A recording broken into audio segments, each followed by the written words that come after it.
Hello aspirants, welcome to this prelims master series. तो आज हम हमारे ट्राइबल रिवॉल्ट्स को आगे कंटिन्यू करेंगे। तो चलिए स्टार्ट करते हैं विद द टुडेज फर्स्ट जो रिबिलियन है, दैट इज खासी अपराइजिंग के बारे में। तो जो गैरो खासी जंतिया हिल्स के बारे में आपने पढ़ा ही होगा आपने ज्योग्राफी में। तो ज्योग्राफी में जब आपने इनके बारे में पढ़ा होगा, इनकी लोकेशन आपको मालूम होगी। तो अभी मुझे यहाँ पर इनकी लोकेशन आपको बताने की ज़रूरत नहीं है।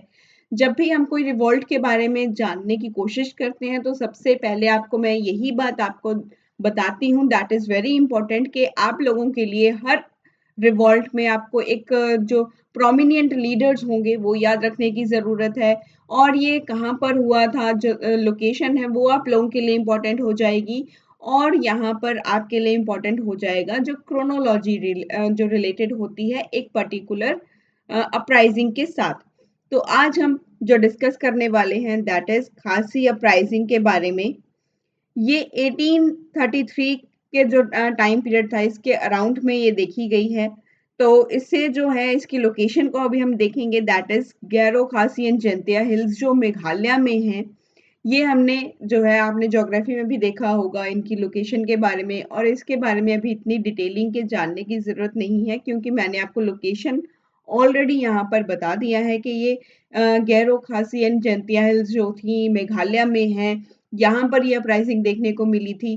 तो यहाँ पर इसे हम डिस्कस करेंगे एक छोटे से ब्रीफ डिस्कशन के साथ में कि इसका कारण क्या रहा था।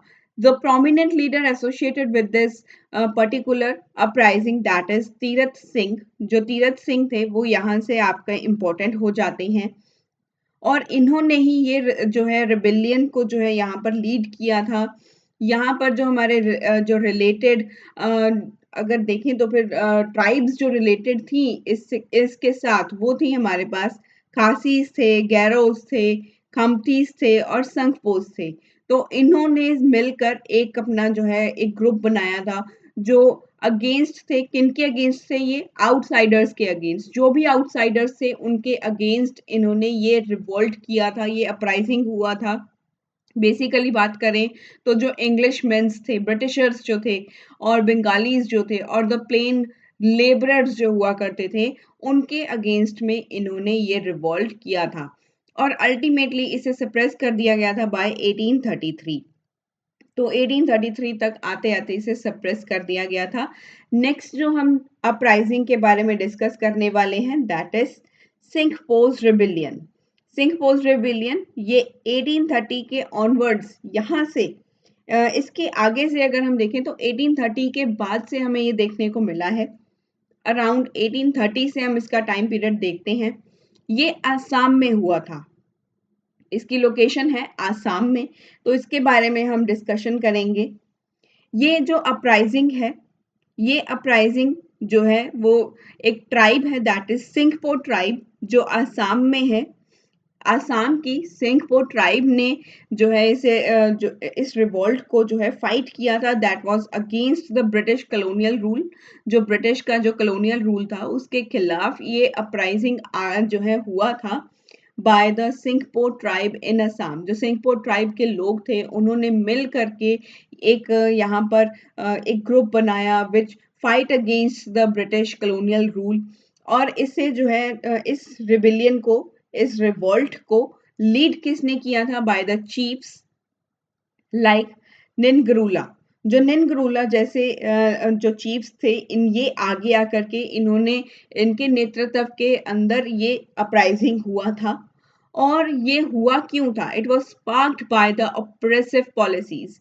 इस रिबिलियन के होने का कारण जो था, जो ब्रिटिशर्स की ऑपरेसिव पॉलिसीज वो फॉलो कर रहे थे, जिसमें हैवी टैक्सेशन आता है और इंटरफेरेंस आता है जो लोकल गवर्नेंस था।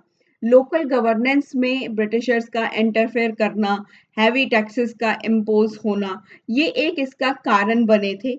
ये एक ऑपरेसिव पॉलिसीज थी which were followed by the Britishers. तो ये इनके खिलाफ ये इन्होंने फाइट किया था।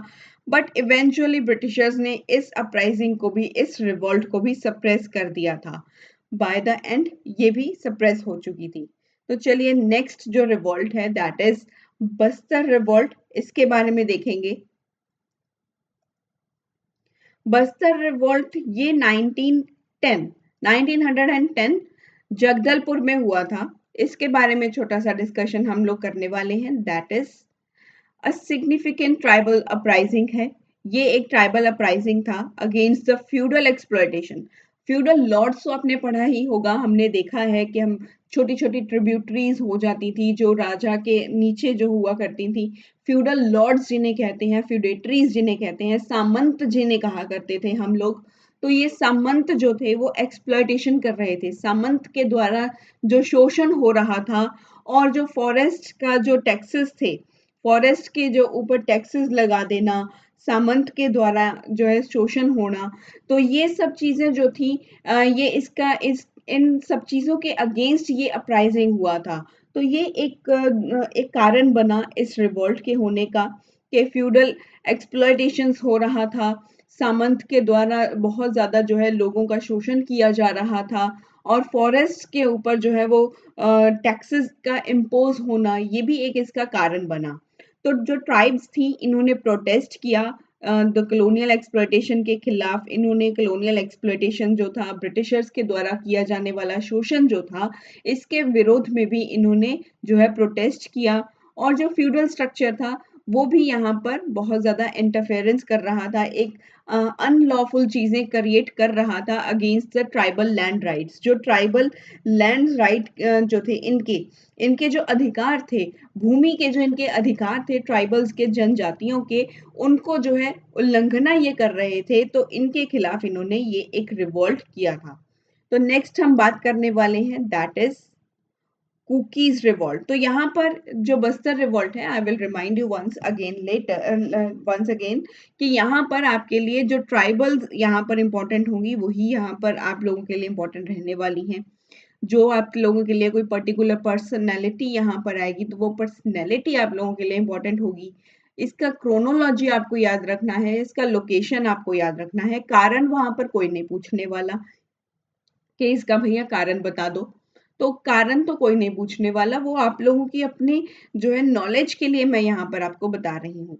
दैट इज नाउ जो हम बात करने वाले हैं वो है कुकीज रिवॉल्ट, जो 1917 से 1919 के बीच में हुआ था। ये मणिपुर में हुआ था, इसे हम देखेंगे। caused by the British policies of labor recruitment। जो ब्रिटिश पॉलिसी थी लेबर रिक्रूटमेंट की, जो ब्रिटिशर्स की जो पॉलिसी थी, उसके कारण ये रिवॉल्ट हुआ था। ये जो है ब्रिटिश जो ये पॉलिसी लेकर के आए थे लेबर रिक्रूटमेंट की, ये लेकर के आए थे जब फर्स्ट वर्ल्ड वॉर हो रहा था। फर्स्ट वर्ल्ड वॉर के दौरान जो ब्रिटिश पॉलिसी लेकर के आए थे लेबर रिक्रूटमेंट की, उसका ये एक कारण बना था। वो उसके कारण ही कुकीज रिवॉल्ट हुआ था। तो ये थे 4 रिवॉल्ट्स जो अभी हमने यहाँ पर डिस्कस किए। तो अगर आज की वीडियो आपको अच्छी लगी हो तो इसे शेयर जरूर करना। Do subscribe the channel. Thank you so much for the love and support which you show towards my channel. और अगर आपको कोई भी आपके प्रीलिम्स के रिगार्डिंग आपको दिक्कत आ रही है, या आपकी प्रेपरेशन के रिगार्डिंग भी आपको कोई प्रॉब्लम आ रही है, या आप नेक्स्ट अटेम्प्ट के बारे में कुछ जानना चाहते हो, 2027 के एग्जाम के बारे में जानना चाहते हो, तो आप मुझे डायरेक्टली मेरे कमेंट जो है यूट्यूब के कमेंट सेक्शन में जाकर के आप मुझसे जो है कनेक्ट कर सकते हो। I will try to solve each and every problem of yours, ताकि आपकी जो प्रिपरेशन की जर्नी है वो अच्छे से चले और आप अपने टारगेट को अचीव करें। Thank you so much once again. Keep learning and keep motivated.